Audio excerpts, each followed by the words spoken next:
ہجرت۔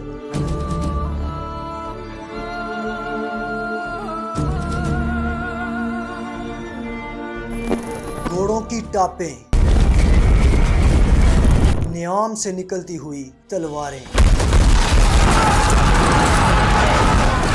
اور 100 اونٹوں کا انعام۔ مکہ اس شخص کو 100 اونٹ دے گا جو محبت کو لائے گا۔ سراقہ بن مالک بالکل قریب پہنچ چکے تھے، لیکن اچانک گھوڑے کے پاؤں زمین میں جکڑ لیے۔ آخرکار اس ریگستان میں ایسا کیا تھا کہ جو رسول اللہ صلی اللہ علیہ وآلہ وسلم کا راستہ روکنے والے کو خود ان کا محافظ بنا گیا۔ ہجرت مدینہ کا وہ پر اسرار سفر جس نے تاریخ کا رخ بدل کر رکھ دیا۔ ہجرت مدینہ محض ایک جگہ سے دوسری جگہ ہجرت کا نام نہیں، بلکہ یہ حق اور باطل کے درمیان کھچی ہوئی ایک لکیر ہے۔ کیا آپ کو پتا ہے یہیں سے اسلامی کیلنڈر یعنی کہ ہجری کیلنڈر کا آغاز ہوا تھا، لیکن یہ ہجرت بالکل بھی آسان نہیں تھی۔ دارالنداوا میں رسول اللہ صلی اللہ علیہ وآلہ وسلم کو نعوذ باللہ قتل کرنے کی سازش۔ اس میں جو سر فہرست لوگ ہیں ان میں سب سے پہلا نام ابو جہل کا آتا ہے۔ ابو جہل کے ساتھ عتبہ بن ربیعہ، شیبہ بن ربیعہ اور امیہ بن خلف۔ امیہ بن خلف اسلام کے سخت ترین دشمنوں میں سے ایک تھا۔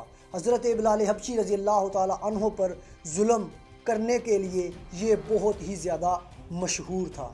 آپ صلی اللہ علیہ وآلہ وسلم اپنے گھر میں تشریف فرما تھے کہ دارالنداوا میں ابو جہل نے ایک اجلاس منعقد کیا۔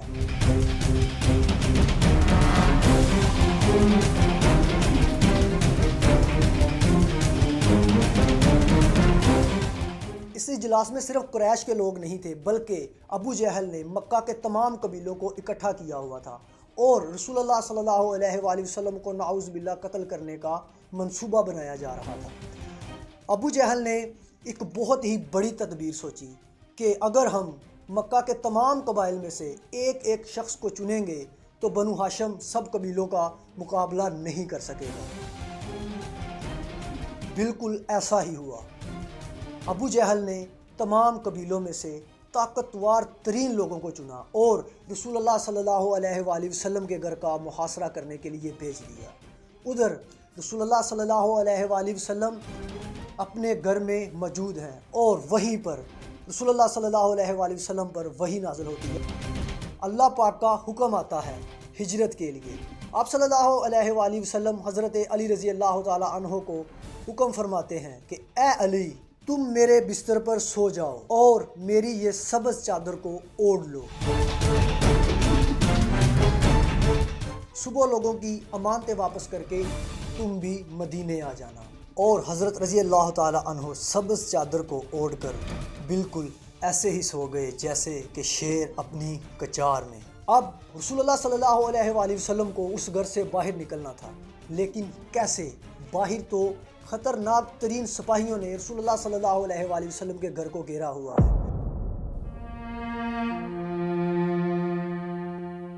آپ صلی اللہ علیہ وآلہ وسلم اپنے ہاتھ میں تھوڑی سی ریت کو لیتے ہیں اور سورہ یاسین کی پہلی آیات کو پڑھ کر ان کے اوپر پھینکتے ہیں اور ان کے بالکل درمیان سے گزر جاتے ہیں۔ وہ لوگ صبح تک اس گھر کا محاصرہ کیے رکھے رہے، یعنی کہ ان کی غفلت کا وہ عالم تھا کہ انہیں صبح تک پتہ نہیں چلا کہ رسول اللہ صلی اللہ علیہ وآلہ وسلم ان کے درمیان سے گزر گئے۔ آپ صلی اللہ علیہ وآلہ وسلم وہاں سے سیدھے حضرت ابوبکر صدیق رضی اللہ تعالیٰ عنہ کے پاس جاتے ہیں اور انہیں بتاتے ہیں کہ اللہ کی طرف سے ہجرت کا حکم آ گیا ہے۔ حضرت ابوبکر صدیق رضی اللہ تعالیٰ عنہ جب یہ بات سنتے ہیں تو ان کی آنکھوں میں آنسو آ جاتے ہیں، خوشی کے آنسو۔ حضرت ابوبکر صدیق رضی اللہ تعالیٰ عنہ فرماتے ہیں کہ یا رسول اللہ صلی اللہ علیہ وآلہ وسلم، میں نے 2 اونٹنیاں صرف اسی ہجرت کے لیے پال رکھی ہیں۔ آپ صلی اللہ علیہ وآلہ وسلم اور حضرت ابوبکر صدیق رضی اللہ تعالیٰ عنہ اور ان کے ساتھ ایک غیر مسلم مگر ایک با اعتماد شخص جس کا نام عریقت تھا۔ وہ 3 ہیں، محمد، ابوبکر اور عریقت، انہیں لے جانے والا بدو۔ آپ صلی اللہ علیہ وآلہ وسلم، حضرت ابوبکر صدیق اور وہ تیسرا غیر مسلم شخص، ایک با اعتماد انسان۔ آپ صلی اللہ علیہ وآلہ وسلم غار ثور کی طرف سفر کو شروع کرتے ہیں۔ لیکن ایک منٹ، مکہ تو شمال کی طرف ہے، لیکن رسول اللہ صلی اللہ علیہ وآلہ وسلم جنوب کی طرف کیوں جا رہے ہیں؟ یہ ایک جنگی تدبیر تھی۔ آپ صلی اللہ علیہ وآلہ وسلم اس میں کامیاب بھی ہوئے۔ آپ صلی اللہ علیہ وآلہ وسلم غار ثور پہنچے اور وہاں پر 3 دن اور 3 راتیں قیام کیا۔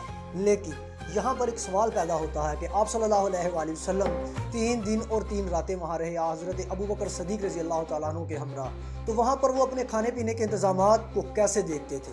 اصل میں حضرت ابوبکر صدیق رضی اللہ تعالیٰ عنہ کے ایک صاحبزادے عبداللہ دن بھر کی خبریں لا کر رسول اللہ صلی اللہ علیہ وآلہ وسلم کو دیا کرتے تھے، اور حضرت ابوبکر صدیق رضی اللہ تعالیٰ عنہ کی صاحبزادی کھانا بنا کر بھیجا کرتی تھی۔ 3 دن اور 3 رات اس دوران قریش کی تلاشی تھمنے کا نام نہیں لے رہی تھی۔ قریش کے پاس ایک بہت ہی جانا مانا اور مشہور کھوجی تھا۔ اس کھوجی کے بارے میں کہاوت مشہور تھی، سنا ہے کہ تم ہوا سونگ کر پرندے کا راستہ بتا دیتے ہو۔ وہ کھوجی جب قریش کے لوگوں کو جنوب کی طرف یعنی کہ غار ثور کی طرف لے کر روانہ ہوا تو قریش کے لوگوں نے کہا کہ بھائی تم پاگل ہو گئے، ادھر کیسے جا سکتے ہیں، مدینہ تو شمال کی طرف ہے۔ لیکن وہ اتنا بااعتماد تھا اپنی اسکل کے اوپر، وہ ان کو کہتا کہ خاموش ہو جاؤ، مجھے اپنا کام کرنا ہے۔ بلاخر وہ غار ثور کے بالکل قریب پہنچ جاتے ہیں اور وہیں پر ایک معجزہ رونما ہوتا ہے۔ آپ صلی اللہ علیہ وآلہ وسلم حضرت ابوبکر صدیق رضی اللہ تعالیٰ عنہ غار کے بالکل اندر ہیں، لیکن قریش کے سپاہی بھی وہیں پر کھڑے ہوئے ہیں۔ حضرت ابوبکر صدیق رضی اللہ تعالیٰ عنہ وہاں پر تھوڑا سا گھبراتے ہیں اور رسول اللہ صلی اللہ علیہ وآلہ وسلم کو عرض کرتے ہیں کہ یا رسول اللہ اگر یہ تھوڑا سا بھی آگے آئے تو انہوں نے ہمارے پاؤں دیکھ لیے۔ وہاں پر آپ صلی اللہ علیہ وآلہ وسلم نے وہ تاریخی کلمات بولے جو بعد میں قرآن کا حصہ تھا۔ آپ صلی اللہ علیہ وآلہ وسلم نے فرمایا غم نہ کرو، اللہ ہمارے ساتھ ہے۔ قریش کے لوگ جب غار ثور پہ پہنچے تو انہوں نے دیکھا وہاں پر مکڑی نے جالا بن دیا اور ایک جنگلی کبوتر نے وہاں پر انڈے دیے ہوئے تھے۔ یہ دیکھ کر قریش والے اپنے کھوجی کو بولنے لگے یہاں پر حالات دیکھ کر تو ایسا لگتا ہے کہ سالوں سے کوئی اس غار کے اندر داخل نہیں ہوا اور تم کہہ رہے ہو کہ رسول اللہ صلی اللہ علیہ وآلہ وسلم ادھر چھپے ہوئے ہیں۔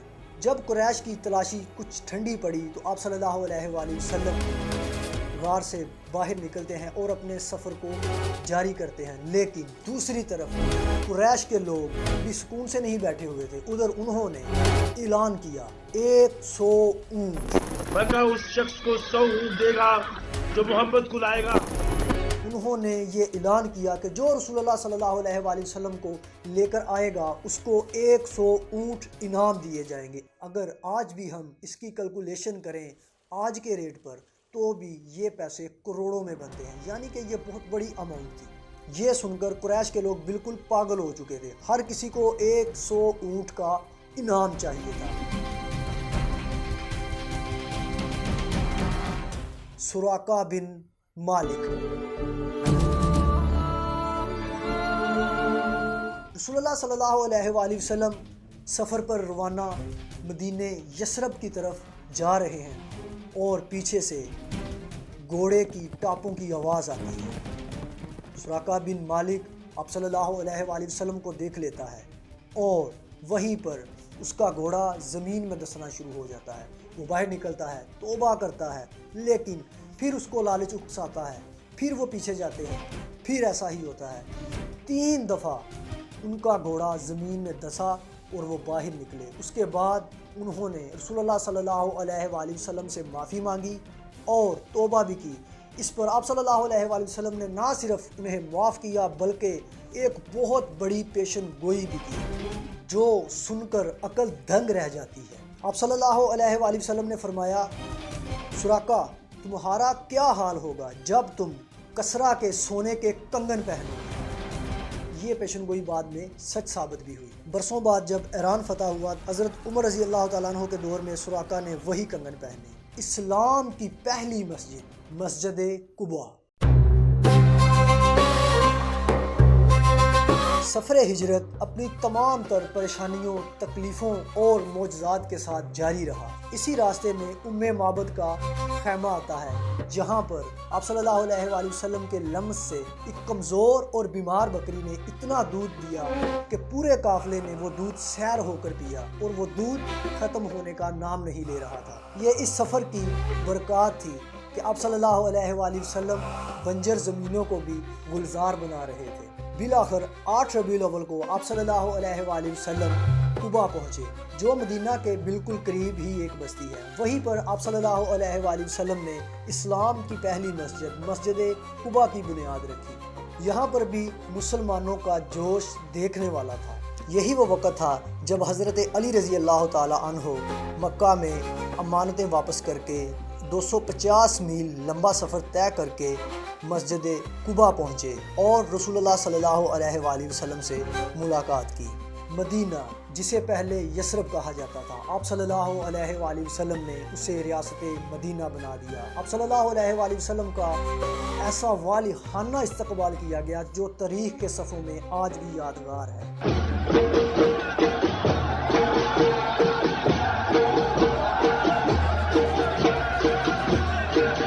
بہت سارے لوگ شہر کے باہر جمع تھے، چھتوں پر، درختوں پر، اونچے اونچے ٹیلوں پر آپ صلی اللہ علیہ وآلہ وسلم کی راہ تکتے تھے۔ جیسے ہی آپ صلی اللہ علیہ وآلہ وسلم وہاں پر پہنچتے ہیں تو بچیاں دف کے ساتھ آپ صلی اللہ علیہ وآلہ وسلم کا استقبال کرتی ہیں اور طلع البدر علینا پڑھا جاتا ہے صلی اللہ علیہ وآلہ وسلم۔ آپ صلی اللہ علیہ وآلہ وسلم مدینہ میں انٹر ہوتے ہیں۔